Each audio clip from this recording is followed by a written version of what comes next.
My psycho nephew attended our Easter dressed as a joker with a sword. So, his father tackled him and cut his financial support. Our nephew has always been troubled, even though sister-in-law and brother-in-law have always treated him well. Some examples of his unsettling behavior. He was caught feeding one of brother-in-law's horses avocados, poisonous to horses, to make it sick. Also, he demands to be called the names of two specific fictional characters. He believes he is these characters, reincarnated. If you call him by his real name or refuse to go along with his delusions, he becomes aggressive. He carries around a plushie of one of these characters everywhere. There is a hole in the back. The hole is stained. I have tried not to jump to conclusions about what he does to that plushie and failed. It smells rancid, and honestly just thinking about the thing makes me want to vomit. I have tried so hard to be patient with his quirks, as my wife puts it, but what pushed me over the edge was an incident that occurred a few weeks ago. For context, my wife has struggled with infertility for our entire marriage, and we had given up on having a child until we recently discovered she is pregnant. Given the fact that she's 35, we have been surprised and overjoyed. A few weeks ago, my wife started randomly getting rude texts from my nephew, insulting our baby. One text implied that our baby would have fuzz, due to my wife's previous drinking problem, even though she has been sober for years. I wanted to call up that insensitive brat and tear into him,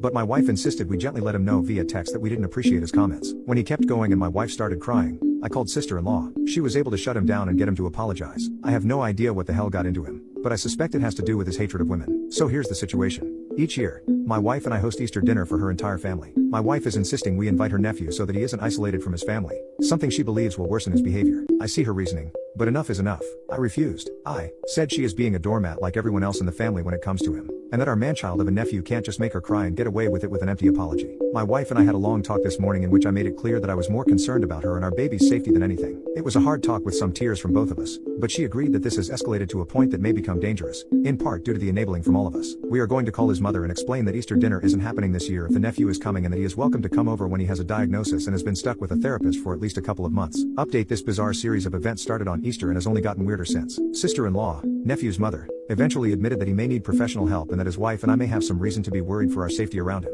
And on Easter, our worries were proven more than reasonable. He showed up uninvited, using brother-in-law's car. Our dinner was interrupted by aggressive pounding on our door. I don't know how to put this without it sounding insane, so here goes. Nephew was at our door, holding a sword, and dressed as the Joker. He tried to say something, but I slammed the door in his face and told everyone inside what was going on. Chaos, predictably, ensued. Brother-in-law, a generally calm guy who I have never seen freak out or get angry, turned beet red and went outside. He ended up literally chasing nephew around our house, screaming at him, in an attempt to get him to leave. Neighbors came outside and sister-in-law went into damage control mode, talking down one concerned neighbor from calling the police somehow. He dropped his sword in the chase and brother-in-law tackled him on our front lawn. They got him into sister-in-law's car somehow and they left with him. Easter dinner was ruined. The wife was in tears. I was so mad I was shaking. The good news is that this was a wake-up call for sister-in-law and brother-in-law. Under threat of them withdrawing financial support, nephew has agreed to seek therapy and surrender access to his Tumblr blog, which he previously would spend hours a day posting on. His mother went through it and found a lot of alarming posts, including content about his hatred for women, screenshots posted of his text exchange with my wife with captions bragging about his hurtful behavior,